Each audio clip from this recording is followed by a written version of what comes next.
Hello and a warm welcome to Federal special program Capital Beat. Now, what has happened today is also something probably which everyone was expecting. Delhi police has arrested the Indian Youth Congress chief Uday Bhanu Chib, and in the early hours of Tuesday morning. Now, Chib was interrogated for nearly 20 hours. This marks the eighth arrest in connection with the Youth Congress's shirtless protest at the India AI Impact Summit 2026. Now, around seven people who've been arrested are linked to the Indian Youth Congress, and Chib will be now confronted with all of them. He has been booked on charges of criminal conspiracy, voluntarily causing harm to a public servant, obstructing a public servant on duty, and willful disobedience. Now, before I ask you the main question and before we head into the discussion, I would like to show you the copy of the FIR, which is there on the social media. Barami, if you're there in the backstage and if you can play out that portion, because that's very important. And I have underlined a portion which is in yellow. And if you can play out that portion, yes. So here it goes. On the screen, you see is the copy which shows you the grounds of arrest. Now, I'm just going to read this out.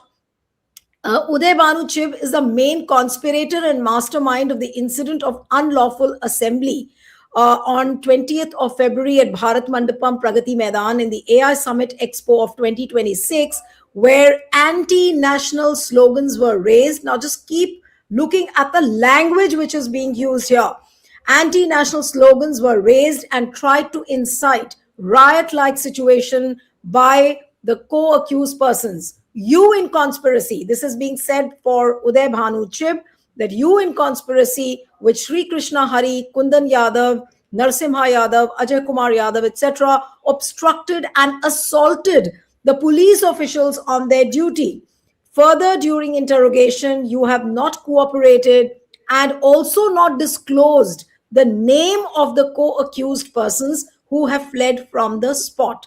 And the portion which you see, which is highlighted in yellow, that you have not disclosed about the source of printing of t-shirts.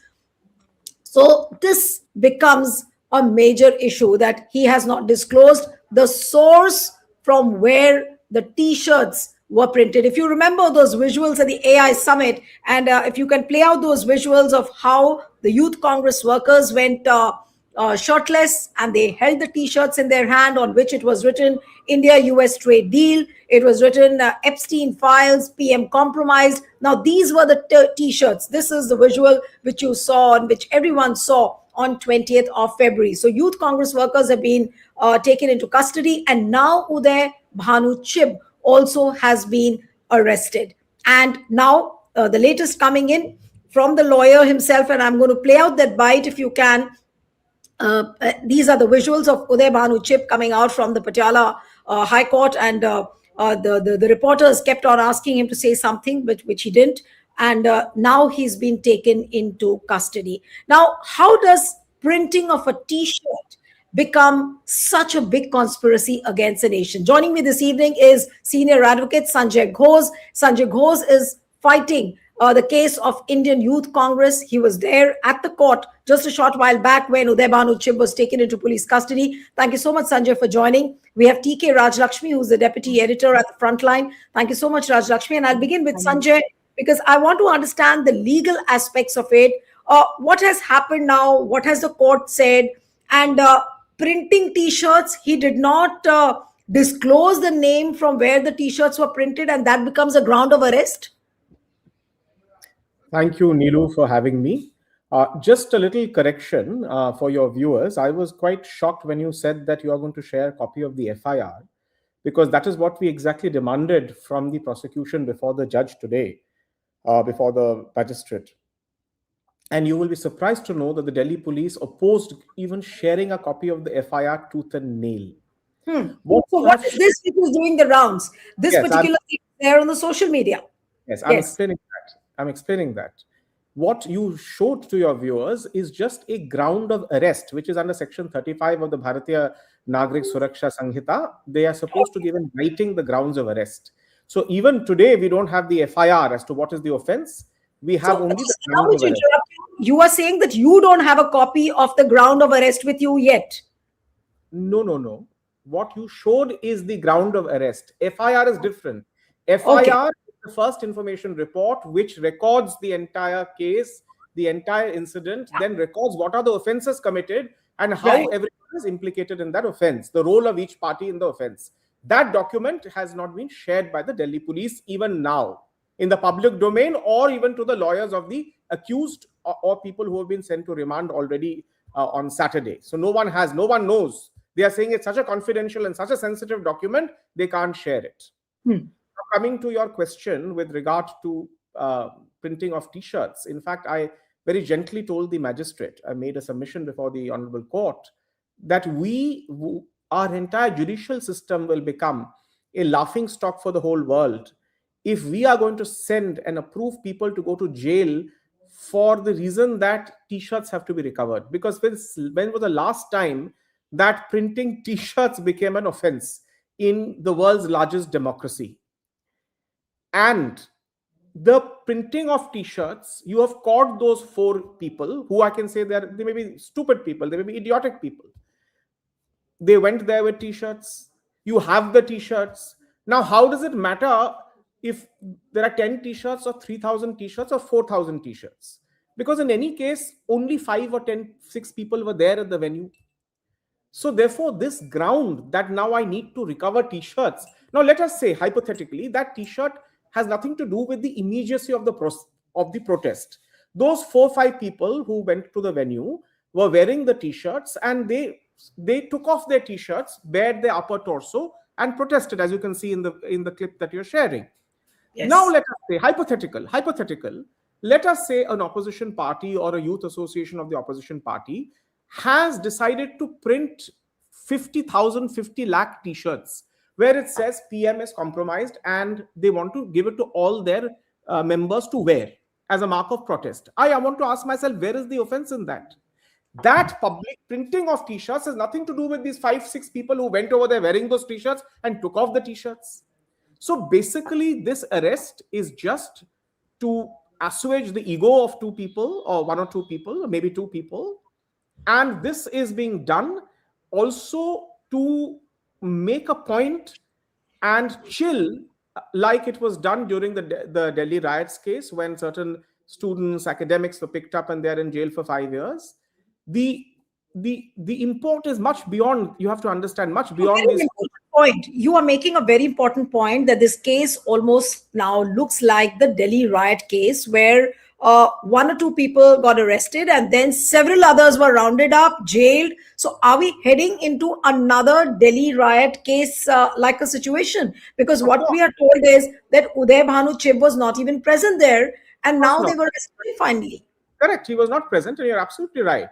If the judiciary, and I am a person who doesn't mince my words, if the judiciary had come down strongly in the Delhi riots case, then we would not have a repeat of violation of citizens' fundamental rights like we are having right now, because it has emboldened the government. Because they know that all they have to do is say some mumbo jumbo about riots, national interest, national shame, and all that, and then create this bogey with no evidence, nothing whatsoever, and keep people detained for years, months.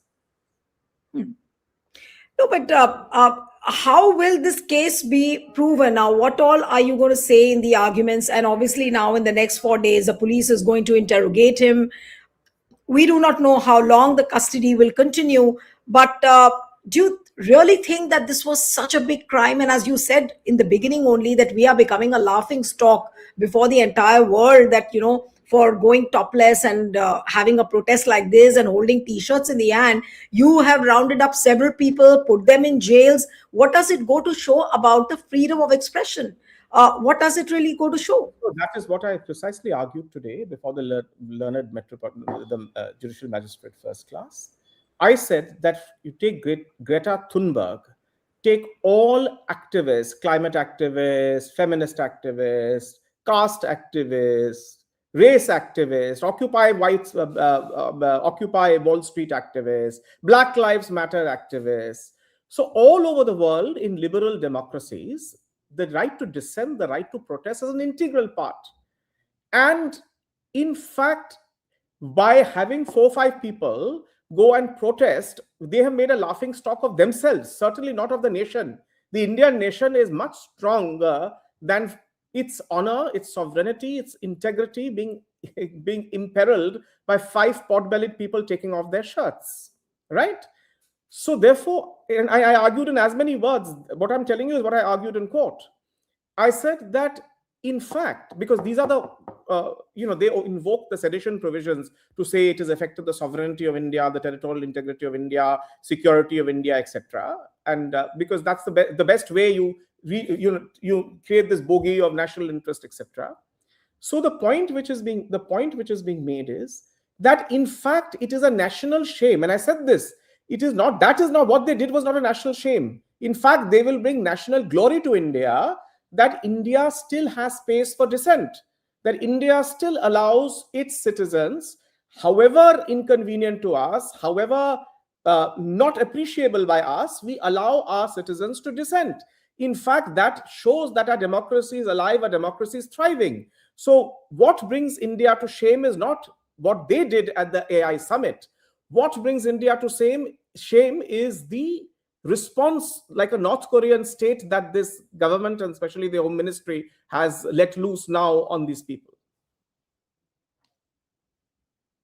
Sujoy, the other side is also making it about the propriety that, you are having an international event like an AI summit where several countries have participated, and then the head hangs in shame because of this shirtless protest. Now, the propriety part of it, and I was watching all the press conferences being held by the BJP people. Just a short while back, Gaurav Bhatia was there speaking, and he was saying, and he was linking like one case to the other to the third one, then to the fourth one, and then he's trying to make out a case as if, that the things are not in control as far as the Indian Youth Congress is concerned, and they've let certain elements loose, which is going against the country. Now, what would you say to the propriety part of it? This propriety Yes. and the Let me yes, answer. yeah. Last time I read criminal law in law school in 1992, and now that Modi ji has basically cut and paste the same thing and just renamed the law as Bharatiya Nyaya Sanhita in 2023. Last time I read these laws, I could never find a single law which made propriety-based issue a crime. Please understand that to meet the threshold of a crime, you have to breach a law. Now, you may find something detestable. You may find that it is improper, it is causing shame, it is causing embarrassment. But sadly for the spokesperson you referred to, whoever was explaining whatever he was explaining of the ruling party, the law does not make that an offense. The law does not make, of course, there are certain speech, for example, let us say some speech which is obscene, which outrages the modesty of a woman, which speech which is a caste-based slur. India has legislated certain kind of speech as crime. Hate speech, of course, we forget that hate speech is also a crime. But other than these litigated and legislated speech, like hate speech, caste speech, gender-based speech, any other speech which may cause you, discomfort, which is not proper, which is not a crime.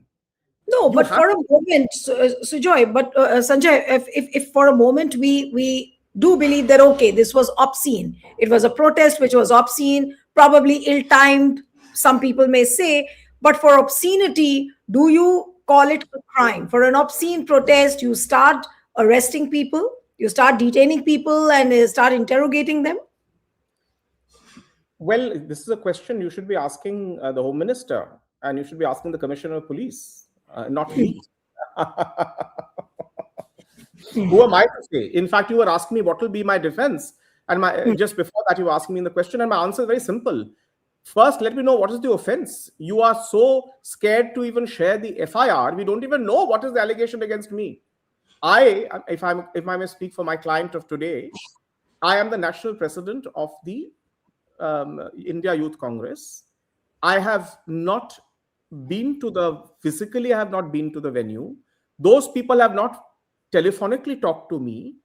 You have only roped me in through the principle of conspiracy. Now imagine what we are looking at. If you are going to, in a democratic state, take the law to this extent, where you will bring in the entire force of the law. Today, if you know, your viewers will be very interested to know, the bandobast that was made in the Patiala house was like as if some dreaded terrorist is being produced before the court.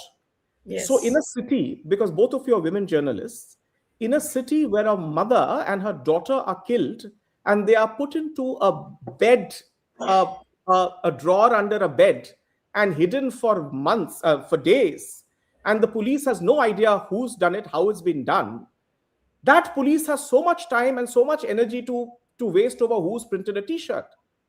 But unfortunately, the media is so compromised, our civil society is so compromised, that you will not ask these right questions to the people who have to be asked these questions. You will be asking the lawyer of an opposition leader these questions.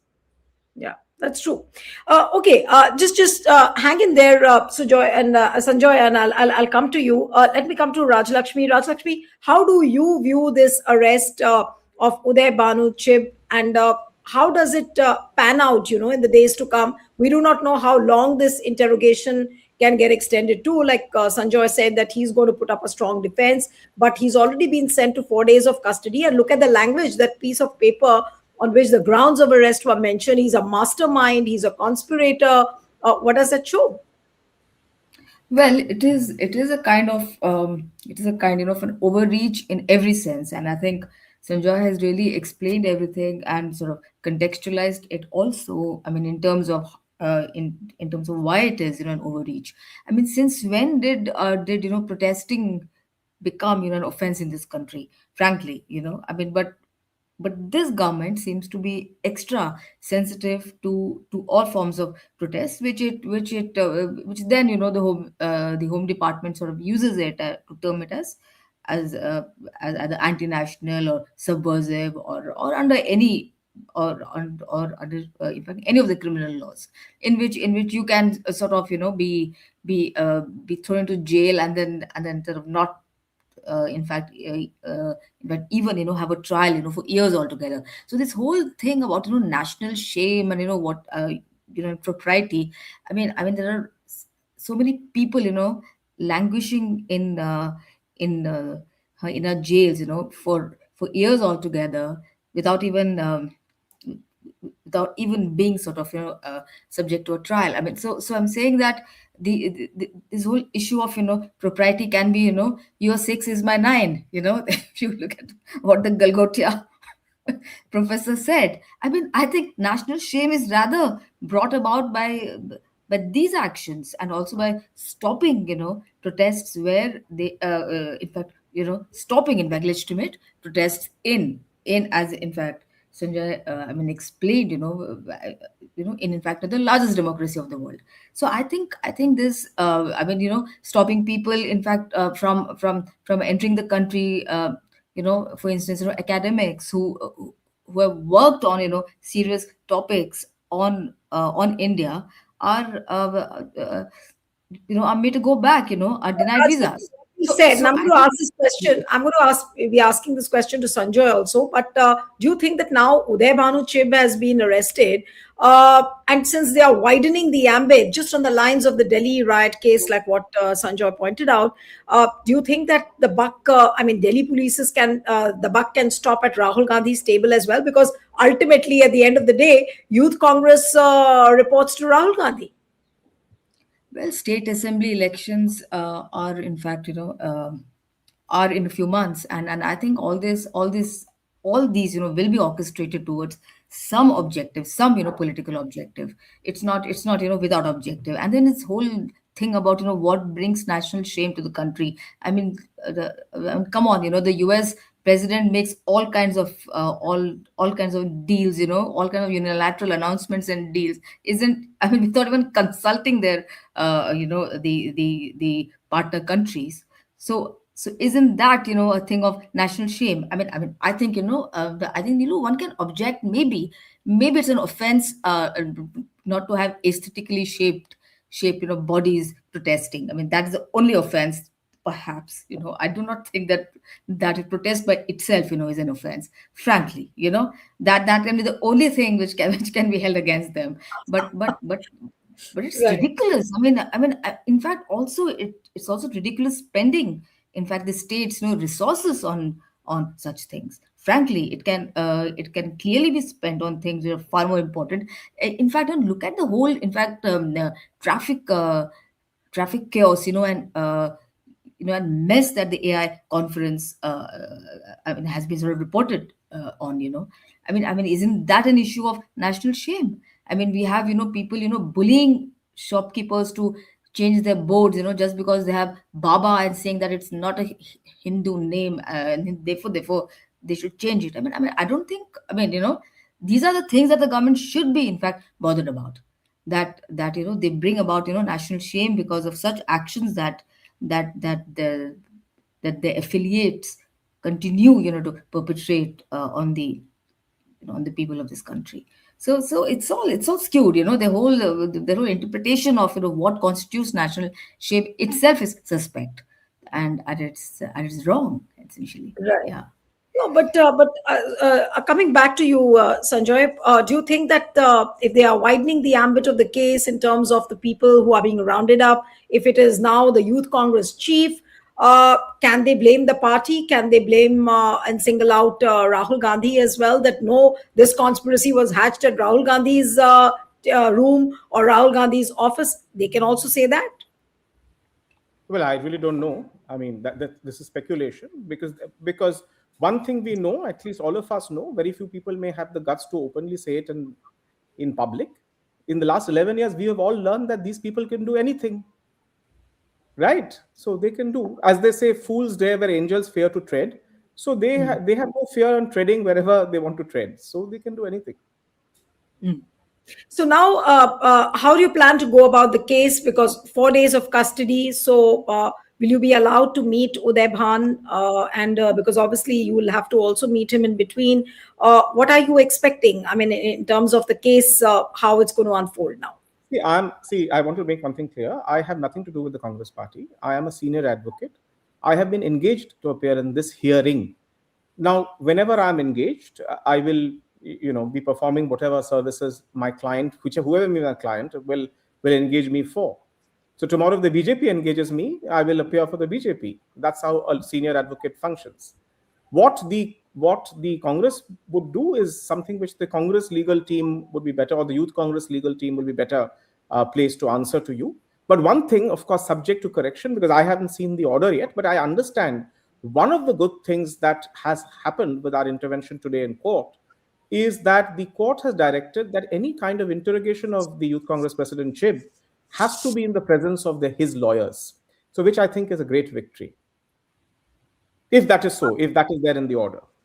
Right. So after 4 days of interrogation, obviously he's been arrested. So you will fight for the bail, or he's going to be released. What is it now that you're finally expecting, Sanjay? And then I'll take the final comments from Raj Lakshmi. See, if you want me to answer how technically this works out, is like this. After the remand is over, which is in this case, let's deal with Chib, 4 days of remand have been given. It is incumbent upon the police, the prosecution, to produce him again before the court. And they have three options. Option one is they can simply say, we are done, he can go, which is very rare. Option two is they can say, no, we need further, we have further leads by questioning him. Right. We need some more time. So then again, they can ask for extension of the remand. And option three is they can say that we are done with the questioning. He may be sent to police custody, to judicial custody. So these are the three options legally that are available to the police. So are you also hinting at the fact that this case could get prolonged for, a number of days, because you don't see an instant relief happening in this case? No, see, this case is as simple as you want it to be and as complex as you want it to be. It was simple. 5 people went. They took off their shirts. And as you can see from the video bites, now, this is very public and everyone has taken videos. So there's nothing hidden. Those pot-bellied people, and I agree with Raj Lakshmi, the only crime was not being fit and stripping over there. these people were beaten. If you can, show your audience that clip, they are actually beaten up by the police and some of the organizers. See over there, you can see they are being beaten up. I don't think they beat up. They did not go with any. They did not go with any weapon or even a lathi or anything. In fact, every Valentine's Day, you have more of these Sanghi people who go around with lathis, terrorizing lovebirds. Now, so having said that, you see this, what you have over here, as I said, how simple it is in a full-fledged democracy. These people would simply be detained at the venue, at the police chowki or whatever, and in the evening they would be reprimanded and said, "Go, you can leave." Now they have chosen not to do that. They have chosen. We are actually, we should be thanking our stars. They have not yet invoked UAPA or other kind of serious charges. But with them, you never know. They can any stage say, "No, now we have found a terrorist angle and UAPA." Now they have, in the last 3 days since the incident happened, I think on Thursday or Friday, they have now they have gone and arrested 5 people, some from, I'm told, from Himachal, someone from Madhya Pradesh, someone from Uttar Pradesh. They are going and arresting people or interrogating people who have printed T-shirts. So they are now trying their best to give it a color of a huge like a terrorist conspiracy. So it is completely in their hand. They could have easily let it go as a simple event. Let the public be the judge. If they claim that India has been shamed, the opposition has acted irresponsibly, they could have simply let the public be the judge. But they, of course, could not do that. They have chosen themselves to now take this, I was going to say law in their hands, but then I realized the law is in their hands. So they have chosen to use the law to its fullest. And now now effectively what they've done is, again, they have put our system on trial. It is not these 4 people or 5 people who are on trial. The judiciary is on trial, the independent media is on trial, and the prosecution is on trial. So by extension, even the ruling party has put itself on trial. So it will be sheer speculation for us to speculate what they will do, where they will go. The coming days will show to what extent they are willing to take this stupid, simple incident and make a big mountain out of this molehill. Right. So concluding comments from you, Raj Lakshmi, and then we'll close the show. What would you say now? Yeah.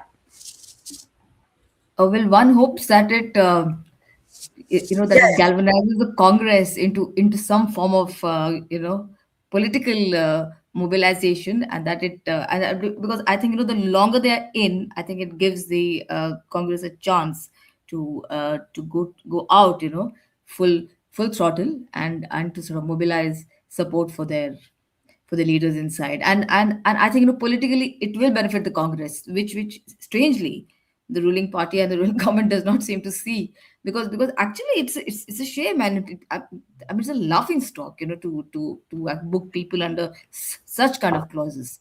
And as Sanjay said very rightly, there have been protests in this country. Not one, several protests. In fact, we have a history of protests. Our whole freedom struggle started off with protests, and people have been detained and they have been released also. So I don't see any reason why why all these clauses should have been invoked, and such a hype been made about the fact that a few misshapen men sort of opened their shirts and and sort of displayed it, whatever it is. I mean, it's not real an offense, honestly.